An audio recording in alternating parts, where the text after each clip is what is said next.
부모에게는 누구에게나 간절한 소원이 있는데 자식이 잘 되는 거, 이게 부모의 소원이죠.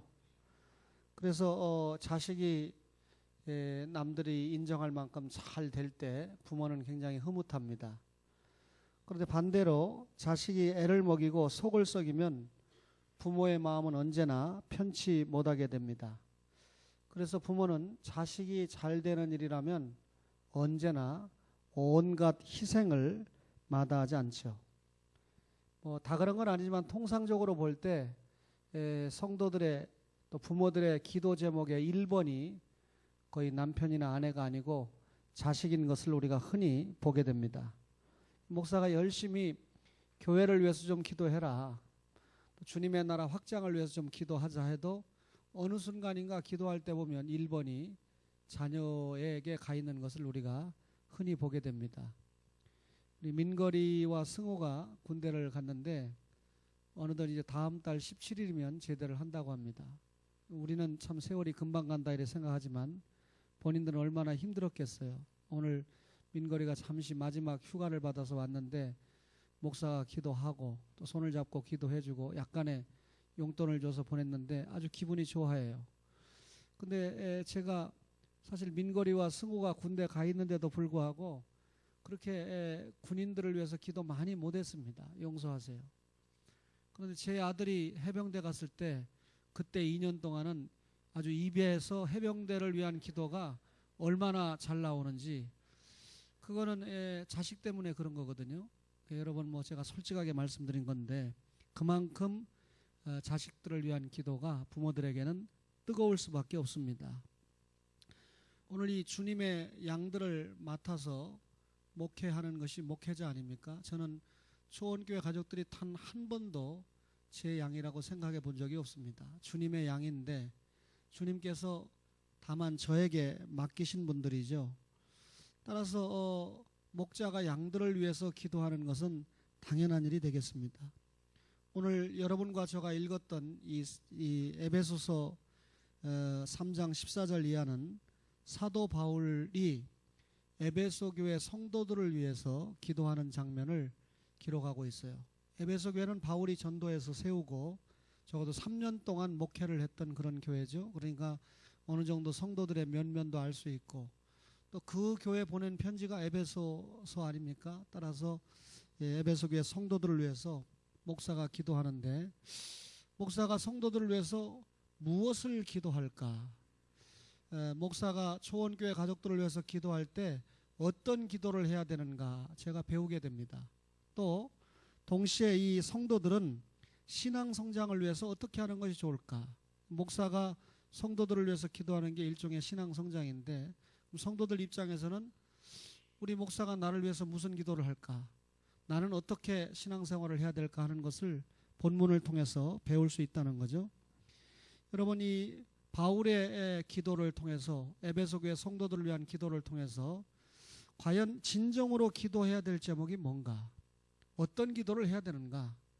또 어떤 신앙생활을 추구해야 되는가? 이것을 알 수 있다는 거죠. 오늘 분명히 15절에 보니까 아버지 앞에 어떻게 합니까? 무릎을 꿇고 기도했다 그랬습니다. 무릎을 꿇었다. 구약시대 아브라함이나 또 솔로몬 같은 경우는 성경 몇 구절을 참수해 보면 서서 기도했어요. 또 유대인들도 서서 기도했습니다. 그런데 오늘 이 예외적으로 아주 간절하게 기도할 때, 그러니까 서서 기도하는 것보다 더 간절하게 기도할 때 무릎을 꿇고 기도했다라고 하는 표현들이 성경에서 종종 보이게 되는데, 예를 들면 이 에스라가 바벨론 포로 생활을 마치고 2차 귀환할 때 지도자였거든요. 에스라가 돌아와서 이스라엘 백성들의 내적 재건을 하면서 회개운동을 시행하면서 무릎을 꿇고 하늘을 향해서 손을 들고 기도했다고 에스라 9장 5절에 그렇게 기록을 하고 있습니다. 그러니까 에스라가 회개운동을 이끌 때 무릎을 꿇고 아주 간절하게 기도했다. 예수님께서 겟세마네 동산에서 기도를 하실 때 여러분 무릎을 꿇고 기도하셨습니다. 아주 간절하게 기도하셨다 그 말이죠. 오늘 에베소 교회 성도들을 위해서 기도할 때 사도 바울이 무릎을 꿇고 기도했다. 이 말은 간절히 기도했다. 그 말이죠. 여러분, 요즘 이 대기업에서 면접을 볼 때 이 사람이 어떤 인류대학을 나왔느냐 약간 감안하고, 또 이 사람이 성적이 얼마나 좋으냐 이것도 약간 보지만, 그거보다 더 많이 보는 것이 태도라는 거예요. 이 사람이 어떤 태도를 가지고 있느냐. 예를 들면 서 있는 태도도 좀 보고, 말하는 태도도 좀 보고, 또 이렇게 답변하는 태도도 좀 보고, 그 사람이 좀 걸어가는 태도도 좀 보고, 사람들을 대하는 태도도 좀 보고, 이런 여러 가지 이 태도, 자세를 보고 가산점을 많이 준다 하는 이야기를 제가 들었습니다.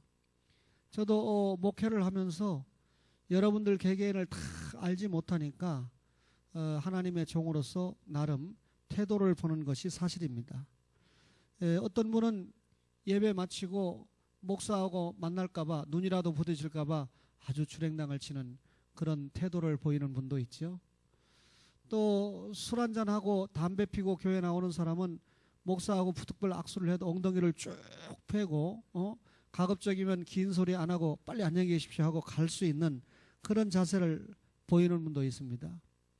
또 목사에게 별로 설교의 은혜를 못 받은 사람이나 또 목사에 대해서 부정적인 생각을 하는 사람은 형사처럼 목사를 쳐다보고, 또 항상 질문에 가득 찬 그런, 신학교에서 가르치다 보면 질문을 자꾸 하는 학생이 있어요. 근데 이 질문을 자꾸 하는 학생이 수준 있는 질문을 하고 교수가 수준 있는 답변을 하면 다른 학생에게 도움이 되지만, 전혀 불필요한 질문이 자꾸 이어지고, 또 답변을 교수가 하다 보면 짧은 시간에 다른 학생이 피해를 보게 되죠. 근데 제가 여러분 앞에 아주 자신 있게 소개하는데, 제 수업 시간에는 단 한 사람도 질문하는 사람이 없습니다. 왜냐하면 질문할 것이 없도록 명강의를 한다는 뜻이고, 또 하나는 제 성향을 알기 때문에 다른 학생에게 피해 두면 안 되잖아요. 진짜 물어볼 게 있으면 메일로 물어보거나, 아니면 수업 끝나고 쉬는 시간에 와서 물어보라, 그렇게 이야기를 해서 다른 학생들에게 피해를 주지 않죠.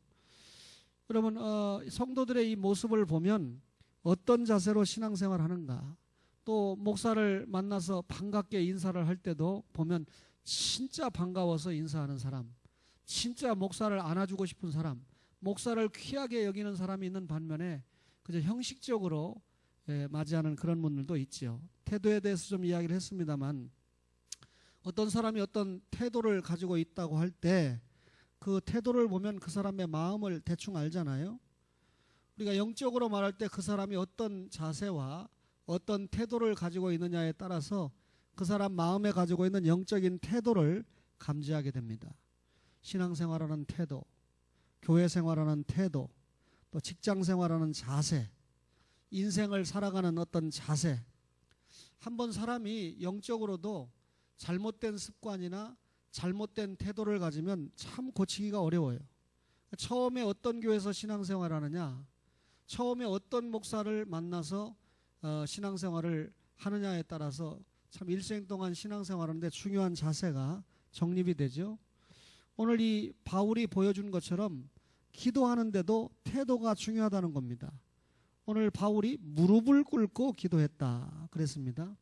이 무릎을 꿇는다라고 하는 말은 하나님 앞에 지금 자신을 낮춘다라고 하는 겸손의 모습을 보여주는 거죠. 그리고 여러분, 목사가 지금 에베소 교회 성도들을 위해서 사도가 기도를 하는데, 다른 사람들이 그 모습을 볼 때 무릎 꿇는 건 무슨 기도라고 그랬습니까? 간절한 기도의 표현이라고 그랬죠. 그러니까 목사가 자신들을 위해서 아주 간절히 기도하고 있다는 것을 성도들이 보게 되는 거죠. 그렇다면 이런 모습을 통해서 여러분과 저도 간절한 기도를 해야 된다는 거죠. 그러면 여러분, 자세에 대해서 서론적으로 좀 이야기했는데, 오늘 설교의 초점대로 바울이 에베소 교회를 위해서 어떤 기도를 했느냐. 첫째로요, 속사람이 능력으로 강건하게 해달라, 그렇게 기도했어요. 16절 다 같이 한번 읽어보겠습니다. 큰 소리로 시작. 그의 영광의 풍성함을 따라 그의 성령으로 말미암아 너희 속사람을 능력으로 강건하게 하시옵고, 그랬습니다. 겉사람이 뭐죠? 제 이 겉사람, 육신이 겉사람이죠. 여러분, 속사람은 뭡니까? 여러분, 보통 성경에서 속사람은 우리 영혼을 묘사할 때 속사람이다, 그렇게 이야기하죠. 유명한 이 브루스라고 하는 학자는 속사람을 세 가지로 표현했는데 아주 제가 볼 때 긍정이 되는 제목이에요. 뭐냐면 인간의 내부의 본질을 구성하는 부분, 인간 내부의 본질을 구성하는 부분이 속사람이다. 계속해서 그분은 성령께서 임재하시는 자리가 속사람이다. 성령께서 임재하시는 자리. 세 번째로 인격의 변화를 주도하는 곳이다. 그러니까 이 속사람이 그 한 사람의 인격을 변화시키는 자리다, 이렇게 주석을 했습니다. 그러면 이런 이 성령이 내주하시는 변화를 주도하는 자리인 속사람을 어떻게 한다고 그랬습니까? 강건하게 해달라고 기도했습니다. 바울 사도가 에베소 교회 성도들의 속사람이, 겉사람이 아니고 속사람이 강건하게 해달라고 기도를 했습니다. 그러면 이 강건하게 해달라는 말이 무슨 말입니까? 힘을 얻게 해달라는 말이죠. 속사람이 힘을 얻어야 주의 일을 감당하니까요. 그렇죠? 여러분, 우리 근육에 힘이 배양되어야 여러분 주의 일을 잘 할 수 있거든요. 네, 뭐 저는 뭐 해병대 나온 사람이 아니니까 그래도 옛날에 제가 이 턱걸이 연습은 많이 했어요. 왜냐하면 중고등학교 다닐 때 턱걸이 20개인가 못하면 이 급수가 안 나오거든요. 이 턱걸이 하려면 얼마나 힘듭니까? 근데 근육이 없으니까 빨리빨리 해야 많이 하니까 그래서 점수를 받은 적이 있는데 이 팔굽혀펴기도 잘 안 되더라고요. 그런데 한 의사가 나이가 들어갈수록 근육이 있어야 건강을 유지할 수 있다. 그래서 집에서 제가 심심하면 아령도 하고 또 심심하면 팔굽혀펴기도 하고, 그래서 해병대를 나오신 정장로님은 지금 15개 할까? 저는 그냥 앉아서 35개는 기본으로 합니다. 그러니까 제가 팔굽혀펴기를 한다 그러면 35개를 기본, 그 다음에 아령을 한다 그러면 105개를 기본으로 해서 원래 100개였는데 최근에 5개를 올렸어요. 육신의 힘을 세우기 위해서 근육을 세워야 되거든요. 근육이 있는 사람은 뒤에서 차가 들이받아도 이렇게 해도 멀쩡하다는 거예요. 근데 전혀 이 목 근육이 없는 사람은 뒤에서 슬쩍만 받아도 3주 내지 중상 내지 사망이라는 거죠.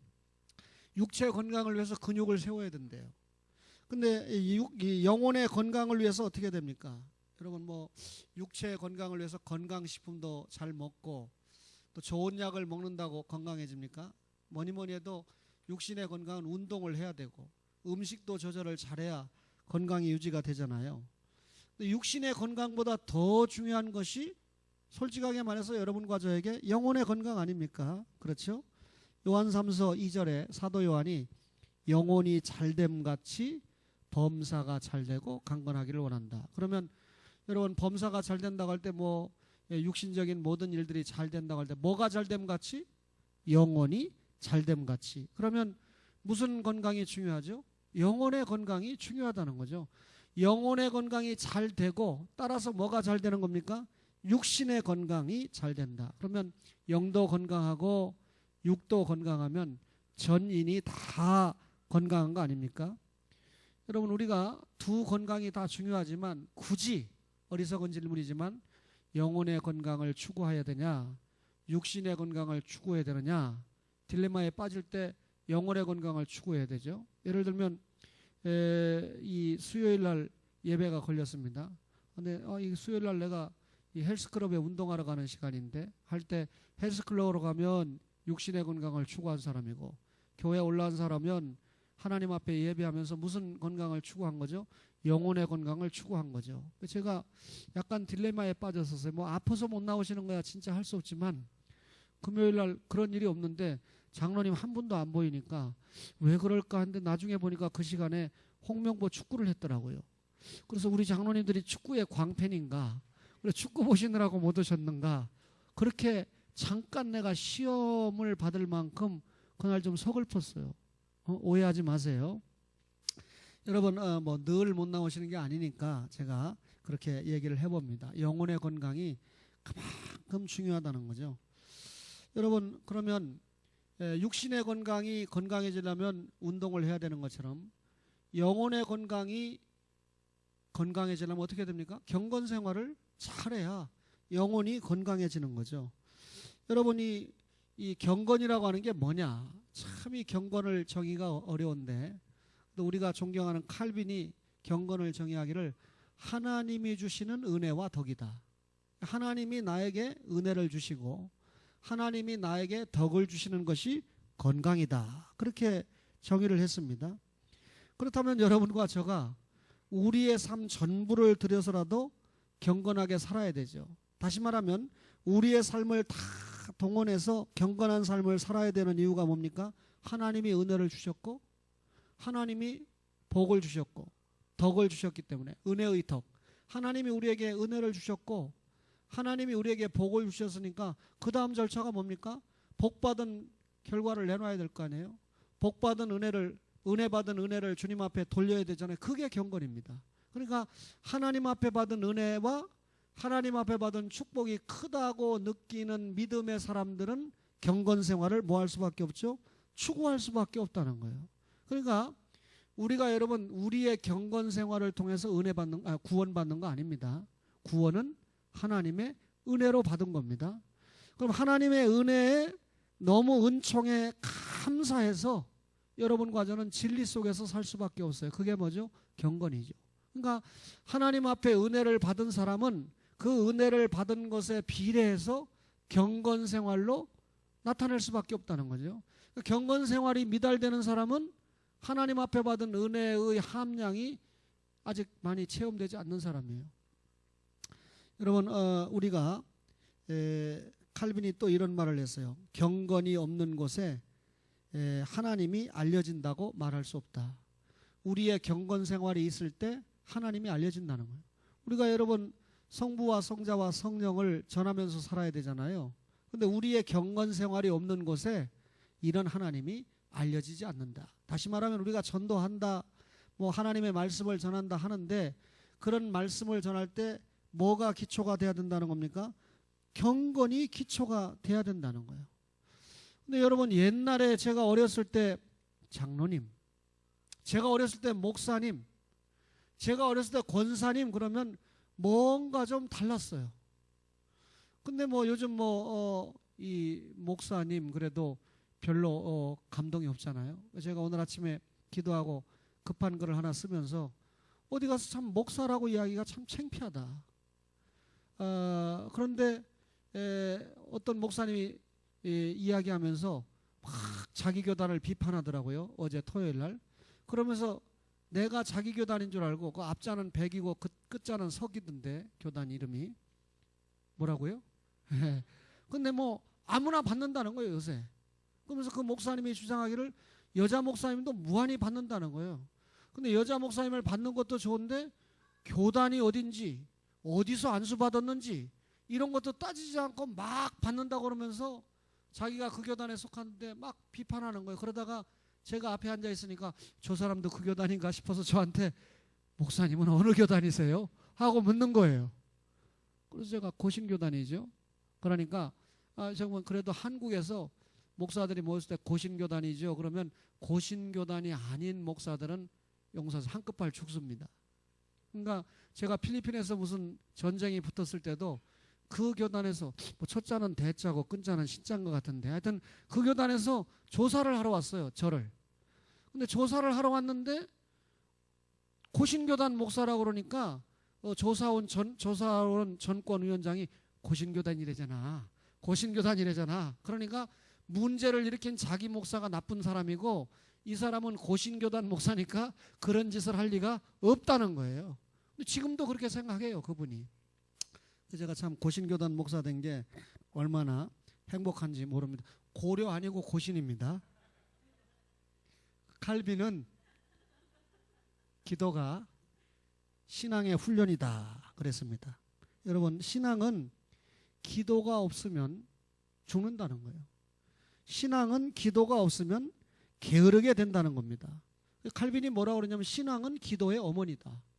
우리가 신앙을 가졌다 할 때 그 신앙을 평가할 때 기도의 어머니가 되는 위치니까 기도가 없이는 신앙생활이 잘 될 수가 없다 그 말이죠. 그러면 우리의 신앙을 지탱하는데 뭐가 필요하다는 겁니까? 기도가 필요하다는 거예요. 근데 여러분, 기도는 훈련이 필요합니다. 훈련 없이 기도가 잘 되지 않는다는 거죠. 여러분, 기도는 가만히 자동으로 되는 게 아니에요. 10년, 20년이 됐는데도 기도 못하는 사람이 있어요. 여러분, 기도는 훈련인데 힘쓰고 애쓰고 매달려야 되는 거죠. 여러분, 연습과 훈련은 다릅니다. 연습은 대충 하는 거고 훈련은 아주 강력하게 해병대 훈련하듯이, 그게 중요하죠. 끊임없이 기도를 훈련해야 돼요. 오늘 말씀을 받는 여러분, 식기도는 기본이죠. 또 아침에 일어났을 때 기도하는 건 기본이죠. 그 다음에 저녁에 취침하기 전에 기도하는 건 또 기본이죠. 저는 요즘 너무 경무가 시달려서 여러분을 아침에 잘 못 만나는 일 때문에 가슴이 아픈데, 그래도 잠을 재우지 않을 때 또 사이사이에 여러분들을 위해서 책임 있는 기도를 합니다. 그러다가 혼자 기도하기가 서글퍼가지고 새벽 2시나 3시쯤 제가 김광순 목사님을 깨웁니다. 카톡으로 깨워요. 저 지금 기도하고 있는데 이런 제목으로 기도합시다. 그런데 반응이 없으면 꿈나라로 가신 거죠. 반드시 반응을 줍니다. 근데 내가 최전도사님이나 이 목사님은 괴롭히지 않아요. 왜냐하면 새벽 기도도 해야 되죠. 아침에 출근해야 되죠. 주의 일을 저 대신 열심히 해야 되니까 괴롭히지 않아요. 그러나 김 목사님은 조금 괴롭히는 것은 체중이 조금 줄어도 하면 문제가 없기 때문에 제가 괴롭혀요. 이렇게 말을 해도 안 삐끼는 목사님이니까 얼마나 영이 통합니까? 어떤 목사님은 이런 얘기하면, 목사님 나도 여자인데 그런 얘기를 공적으로, 나 시험 받아서 교회 못 나오겠습니다, 이렇게 말하는 사람도 있을 수 있죠. 기도는 한마디로 말하면 하나님의 복을 내 것으로 끌어당기는 아주 강력한 무기라는 거죠. 축복의 통로입니다. 그렇죠? 체험해 본 사람은 알아요. 기도의 함량이 미달될 때 기도하는 사람들은 그 하루가 찜찜하거든요. 그러니까 기도할 수밖에 없어요. 그러니까 속사람이 강건해지려면 어떻게 됩니까? 기도해야 된다는 거예요. 그러면 바울 사도가 에베소 교회 성도들을 위해서 기도할 때 속사람이 강건해지기를 기도했거든요. 그러면 동일하게 여러분들도 속사람이 강건해지기 위해서 어떻게 됩니까? 기도해야 된다, 그 말이죠. 정말 기도에 힘쓰는 은혜가 있기를 바랍니다. 하루 종일 일한 집사님이 금요일 날 겨우 파김치가 돼서 교회 와요. 교회 오면 담임 목사가 설교하는 것도 아니고 부목사님이 설교하고 그냥 통성으로 기도하고 그러는데 불이 나게 옵니다. 왜 그렇죠?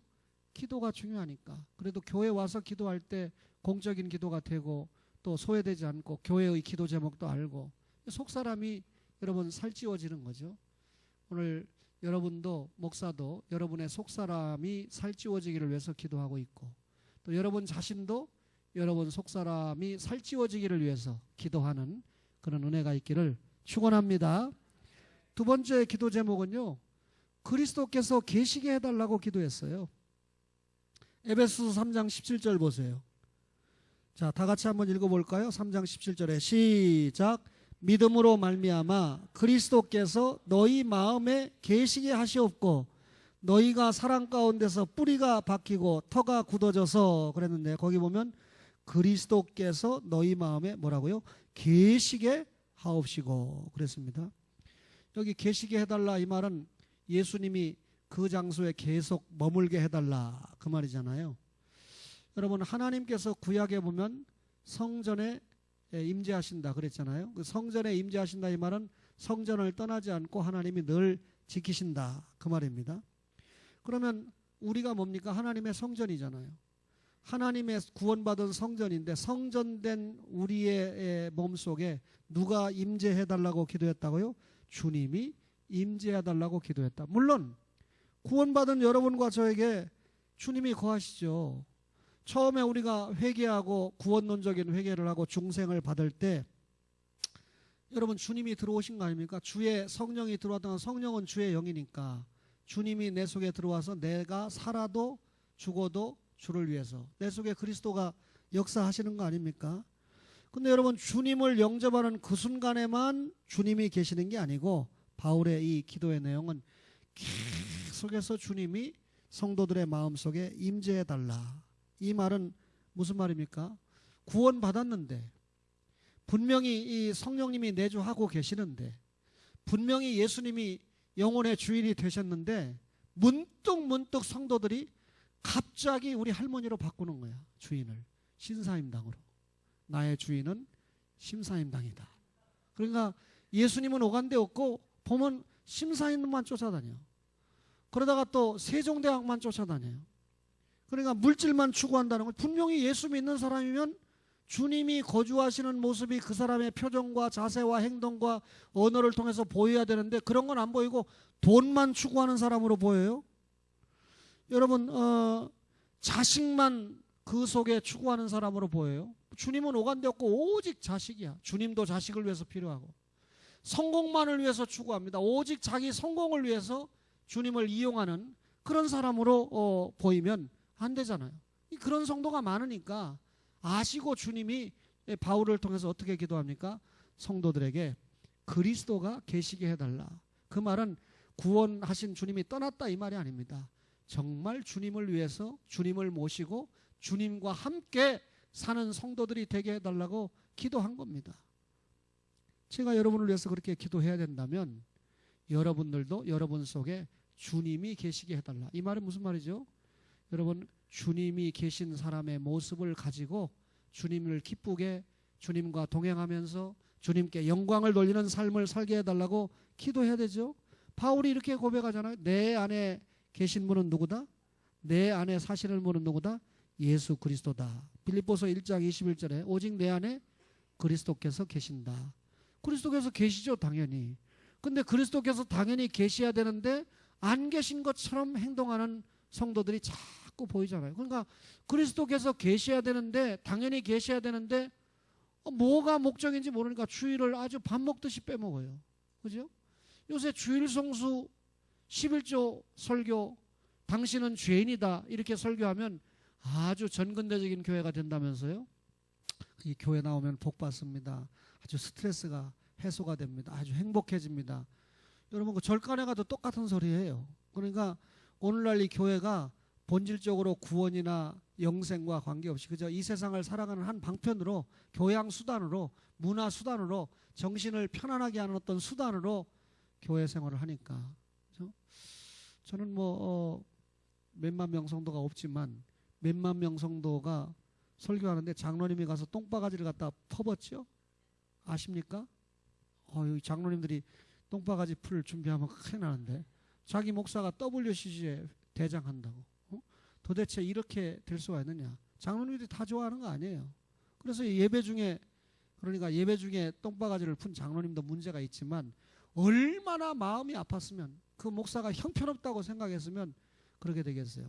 여러분, 지금은 이제 이렇게 넘어가지만 시간이 가면 갈수록 역사는 계속해서 그분을 잘못하면 적그리스도, 그 당시에 큰 교회를 이끌었다고 폼잡지만 마귀, 이렇게 표현이 될지 몰라요. 정말로 진리 앞에 바로 서는 게 너무 중요하죠. 여러분, 이 예수 그리스도가 계신 사람은 절대로 흔들리지 않아요.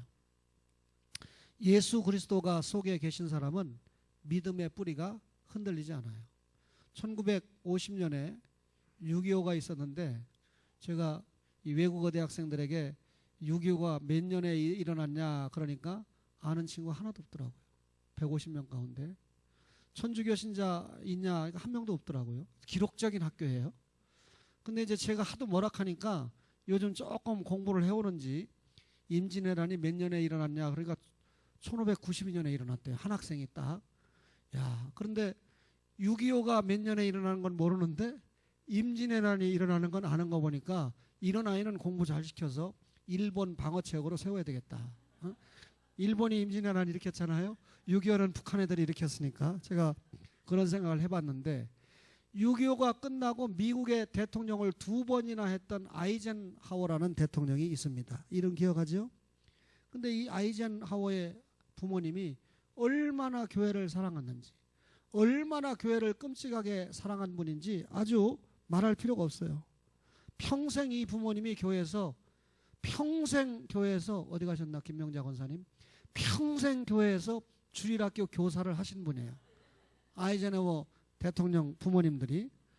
그런데 이분의 이 모토는, 그 가족의 모토는 하나님을 두려워하라. 이게 가정의 그 나라는 이제 가운이라고 안 하고 모토라고 그러니까 하나님을 두려워하라. 그럼 하나님을 두려워한다는 말은 하나님을 경외한다는 말 아니에요? 근데 이 아이젠하워 대통령의 부모가 얼마나 하나님을 경외했던지, 그 당시 그러니까 1800년대 후반에 미국을 휩쓸었던 세계적인 부흥사가 무디거든요. 무디, D.L. 무디, 드와이트 무디 이렇게 불렀죠. 근데 자기 아들이 그런 무디와 같은 사람이 됐으면 좋겠다 싶어서 드와이트 아이젠하워 이렇게 이름 붙인 거예요. 그러니까 무디와 같은 사람이 됐으면 좋겠다 해서 무디 앞에 있는 드와이트를 따다가 자기 아들 아이젠하워 이름 앞에다가 드와이트 아이젠하워 이렇게 붙였거든요. 무슨 뜻입니까? 무디 목사님 같이 믿음으로 잘 자랐으면 좋겠다. 부모님들이 그렇게 이름을 짓고 기도했어요. 얼마나 믿음이 좋았던 부모님 밑에서 성장을 했던지 아이젠하워가 사관학교에 들어갔는데, 우리나라는 아무것도 아닌 거 가지고 군기 잡죠. 제가 오늘 이상하게 정장로님 얘기가 많이 나오는데, 정장로님 그 해병대 나왔을 때 제 아들이 얘기하는데 단감을 준대요. 단감을. 그럼 단감을 먹을 때 단감만 주면 되는데 씨도 먹어야 되고 단감 밑에 붙은 그거 있죠. 꼭지. 그것도 먹어야 되는데 그 꼭지를 먹게 하는 것 때문에 참 고통스러웠다. 그래서 내가 아무리 군기 잡는 것도 좋지만 그런 더러운 전통은 없앴으면 좋겠다 하는 생각을 해봤어요. 아이젠하워 대통령이 아니고 군인 때 소위 인간을 받아가지고 이 자기가 맡은 이 헬리콥터 안에다가 주변에 어린이들을 데려다가 앉혀놓고는 거기서 성경을 가르친 거예요. 우리나라 같으면 군인 헬리콥터에다가 아이들을 데려갔느냐 해서 당장 뭐 자르고 그럴 텐데, 미국은 그런 나라는 아니잖아요. 미안합니다. 헬리콥터가 아니고 탱크입니다. 또 다 제가 잘못하면 큰일 나니까. 탱크에다가 아이들을 데려다 놓고 구경도 시켜주고, 그리고 그 안에서 애들이 탱크 구경 시켜준다니까 좋다고 들어오잖아요. 거기서 하나님의 말씀을 가르치는 거예요. 왜 헬기라고 그랬냐면 LG 헬기가 떨어지는 바람에 헬기라고 그랬는데 그거 정신없는 일이거든요. 그럼 아들이 이 소설을 썼겠습니까? 자기 아버지가 아침에 기장이 오늘 날씨 때문에 곤란합니다 그랬는데도 상부에서 출동 명령을 내렸다는 그런 증언도 있는데, 많이 땐 굴뚝에 연기 나겠어요. 이런 아이젠하워가 세계 2차 대전이 일어났을 때 연합군 사령관이에요. 그러니까 미국, 영국, 프랑스 다 총동원한 이런 이 연합군 가운데 총 지휘권을 가지고 있는 사령관이 됐습니다. 이분이 노르망디 상륙작전을 통해서 2차 세계대전을 실제로 끝내잖아요. 근데 이분이 연합군 이 사령관들을, 각군 사령관들을 다 모았습니다. 100여 명을, 이 별자리들을 모아가지고 이제 이 아이젠하워 사령관이, 연합군 사령관이 뭐라고 얘기하려는가, 다 영어가 통하잖아요. 근데 이분이 뭐 얘기는 그만두고 이렇게 얘기합니다. 여러분 기도합시다. 그래놓고 이렇게 기도를 해요. 이제 운명의 시간이 다가왔습니다. 모든 두뇌와 훈련받은 것을 동원할 시간이 다가왔습니다. 전쟁할 때가 됐다 그 말이죠. 그러나 모든 것은 하나님의 손안에 있습니다. 우리가 다 준비했지만 이기고 지게 하는 것은 하나님의 손에 있습니다. 전능하신 하나님이 이기게 하면 이기는 것이고, 하나님이 나를 도와주시면 승리하는 것입니다. 이 세계의 평화가 오늘 여기에 달려 있습니다. 여호와여 나를 도와주시옵소서, God help me 라고 하고 기도를 마쳤습니다. 거기에 모인 이 사람 장군들이 봉 하는 거예요. 그러면 또 장군 사령관이 기도하자 그러니까 또 안 믿는 사람도 또 이렇게 하고 있고 또 믿는 사람이 많죠. 자, 하나님이 아이젠하워의 기도를 들으셨어요? 안 들으셨어요? 들으셨습니다. 결국 2차 대전을 끝냈어요. 노르망디 상륙작전을 통해서 세계 평화를 가져오는 2차 대전이 끝났는데, 누가 사령관으로 누가 기도했다고요? 아이젠하워, 드와이트 아이젠하워가 그렇게 기도를 했어요. 그러면 여기서 제가 강조하고 싶은 것은, 드와이트가 그런 상황에서 폼도 잡고 아주 군기를 가지고 정확하게 명령해서 철저하게 A조, B조, 프랑스 이렇게 공격을 하고 이런 얘기를 해야 되는데, 기도를 하자라고 한 건 그 속에 누가 계셨다는 거죠? 항상 이 드와이트 아이젠호워의 마음에는 예수님이 계셨다는 겁니다. 그러니까 주님을 믿는 믿음 때문에 그런 행동이 나온 거예요. 어떤 전쟁에도 흔들리지 않고 굳건하게 서서 기도할 수 있었던 것은 그 사람의 마음속에 누가 계셨던 겁니까? 주님이 계셨다는 겁니다. 그렇다면 오늘 바울이 에베소 교회 교인들에게 주님이 계시게 해달라 기도한 거 신학적으로 오해하지 마세요. 그러면 저도 여러분들 속에 주님이 계시게 해달라고 기도해야 되지만 목사의 이런 기도를 받는 성도들이 스스로 제 속에 주님이 계시게 해달라고, 또 여러분이 목사를 위해서 기도할 때 우리 목사님의 마음속에, 목사의 마음속에, 영혼 속에 주님이 계시게 해달라고 기도해야 되는 그런 은혜가 있을 줄로 믿습니다. 제가 솔직하게 강의를 시작하면서 강사료나 받고 돌아다니는 목사 아니잖아요. 뭐 강사료 일반 이런 신학교는 어려우니까 3만 원 주면 10시간 아닙니까? 10시간이면 30만 원 아닙니까? 제가 추 목사님에게 우리 어느 학교를 위해서 10시간을 포기하자. 아이 좋습니다. 우리가 10시간 포기하면 교회에서 조금 추수감사절 지나면 보태주겠지. 그러면 장학금을 한번 내놓자. 다른 교수들이 좀 영향받도록. 여러분 장로님 은퇴하시면 서울 청년신학교 좀 와보세요. 모닝 타고 다니는 건 저뿐이고 교수들이 다 그랜저를 타고 다니는데 내가 그래서 좀 알아보면 좋은 교회보다 큰 교회 하나밖에 없더라고. 사이즈가. 근데 목사가 그랜저를 탁 타고 오는데 그거 어떻게 하냐면요. 제가 12시 50분에 맞춰서 가요. 왜냐하면 그 차가 나가야 주차 자리가 하나 비니까, 학교 주차 자리가 적으니까. 그렇지 않으면 주차비는 해야 되니까. 우리 김 목사님이 여기 계시니까 거짓말 못 하잖아요. 그래서 내가 땀문에게 물어서 저분은 뭐 하시는 분입니까? 그래, 좋은 그랜저 타고 다니고 그러는데 보니까 뭐 이렇게 해가지고 무슨 상담 뭐 자격증 이렇게 주고 이러면서 이렇게 수입이 있다는 거예요. 야, 부수입이 좀 있어야 되겠더라고요, 목사가. 장학금을 좀 내놓자. 추 목사님, 이정성 목사 장학금 내놓을 힘 안 되죠. 조태현 목사님 장학금 보태줘야 되죠. 그러니까 두 사람이 좀 희생을 해서 교수들도 영향을 받고 학생들도 나중에 목회하면 학교를 위해서 그렇게 희생을 해야 전통이 이어진다는 걸 좀 가르치고 싶어서 그렇게 준비하고 있는데, 모든 학교에 제가 환영을 받는데 외국어 대학교 딱 가니까 나를 좋아 안 하는 거예요. 첫째 시간, 두째 시간에 좋아 안 하는 태도가 머스마 지지바 앉아가지고 계속 떠들죠. 그 내가 경고를 줍니다. 계속 신경이 쓰이니까 2번, 3번 짜증이 나가지고 이제 내가 짜증을 안 내죠. 거기서 여러분들 앞에 내가 짜증 낸다는 건 그만큼 가깝다는 뜻이에요. 나하고 먼 사람, 내가 김정희한테 짜증 내는 거 봤어? 여러분 이름 적는다 내가. 그러면 이름 적히면 이제 학점에 반영한다는 말 아니요. 뚝 끊치죠. 스마트폰 가지고 장난하는 건데 다 안다 내가. 그러니까 이제 하니까 처음에 얼마나 싫었겠어요 아이들이. 근데 이제는 강의가 귀에 들리니까 실질적으로 그렇게 하는 아이가 거의 한 사람도 없습니다. 제가 마이크가 있으니까 오가면서 해제고 강의를 하는데 이제는 아이들이 저를 기다리는 분위기예요. 그리고 다른 교수들보다 확실히 자기들을 사랑한다는 걸 알고 있는 분위기예요. 그리고 너희들에게 기독교 이해를 가르치지만 기독교에 대해서 가르치면서도 그 짧은 시간에 세계 정치, 세계 문화, 기도 제목, 예를 들면 이슬람, 천주교, 유교 핵심적인 걸 가르쳐 주니까 상식적으로 하다못해 제가 왜 이 정조가 자기 아들 사도 세자를 죽였는지 아느냐? 아는 놈이 어디 있어요? 여러분 조선시대 왕들은 다 운동 안 하고 먹고 여봐라 하고 있으니까 살만 찌고 어떻게 되는 거죠? 40대면 죽는 거예요. 그럼 40대 죽으면 20대 왕한테 물려주면 되는데 정조는 83세 살았거든.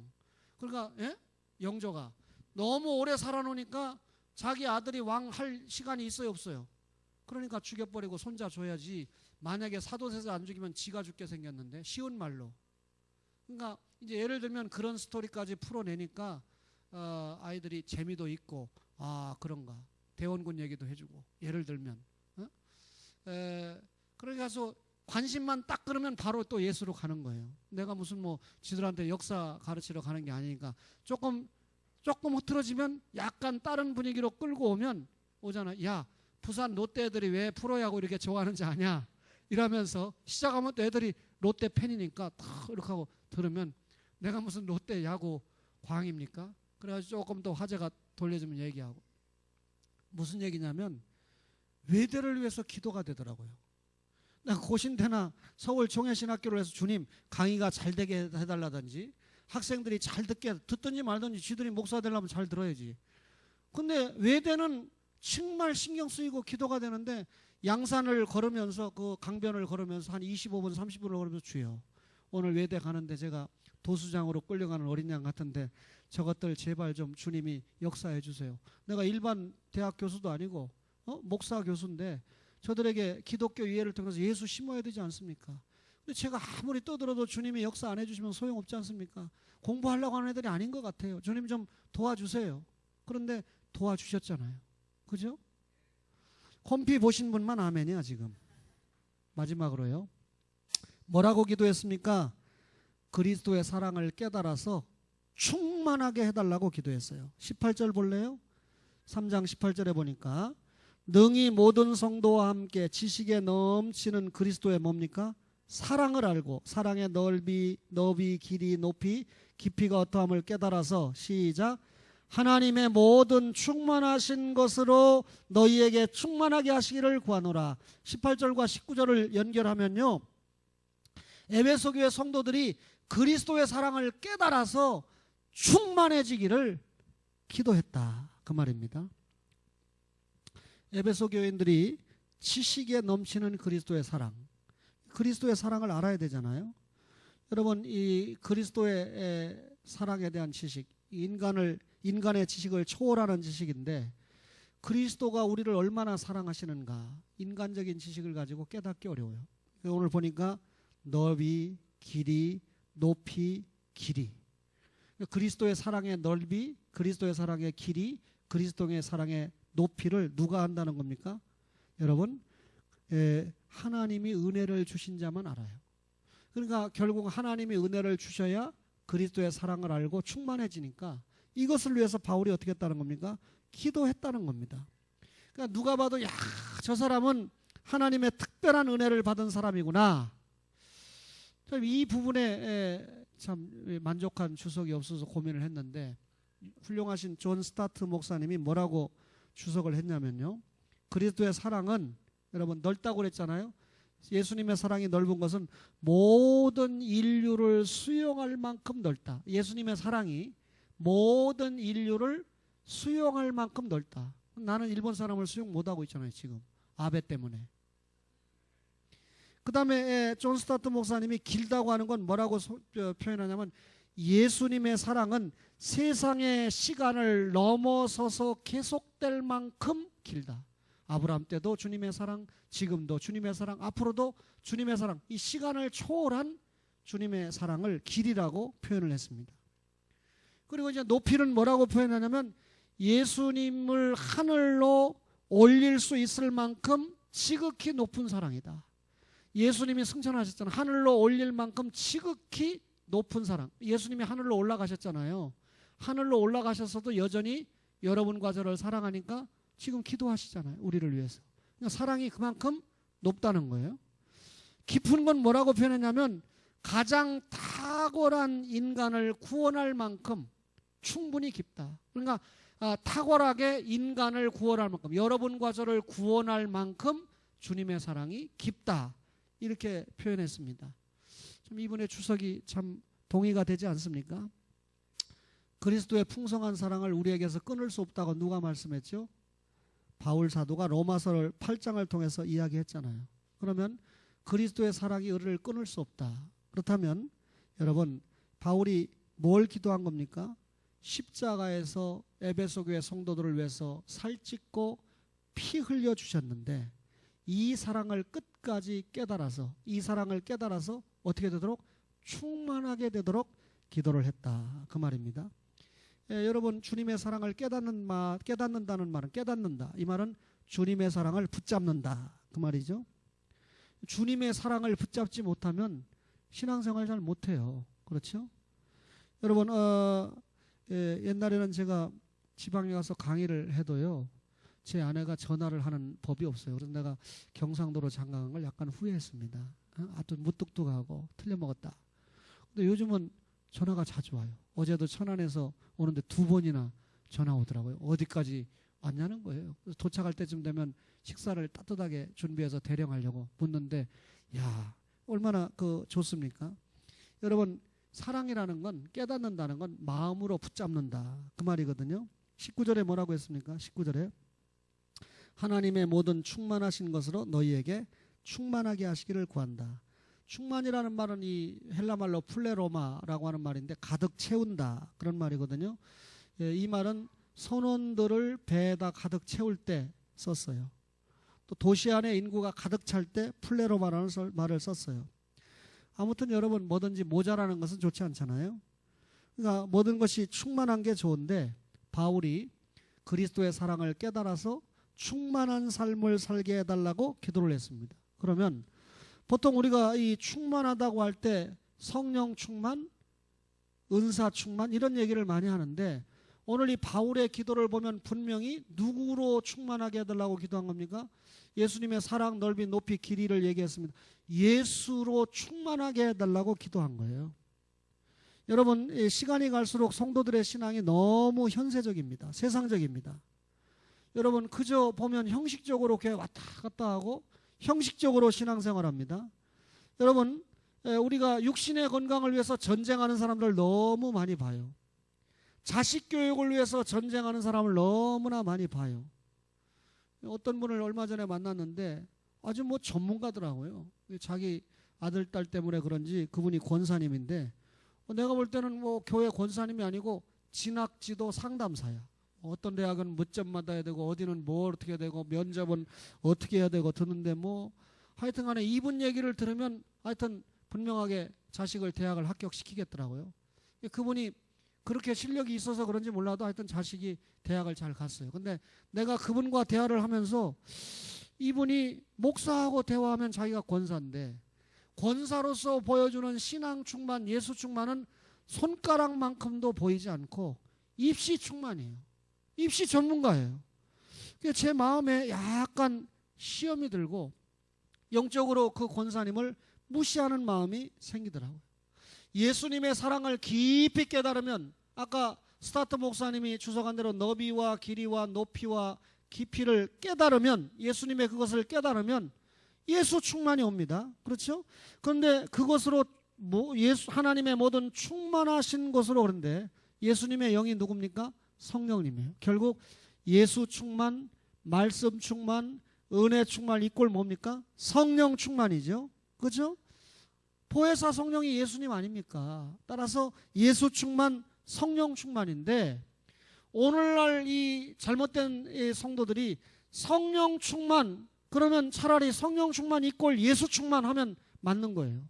성령 충만 이꼴 말씀 충만하면 맞는 거예요. 왜냐하면 예수가 말씀이니까.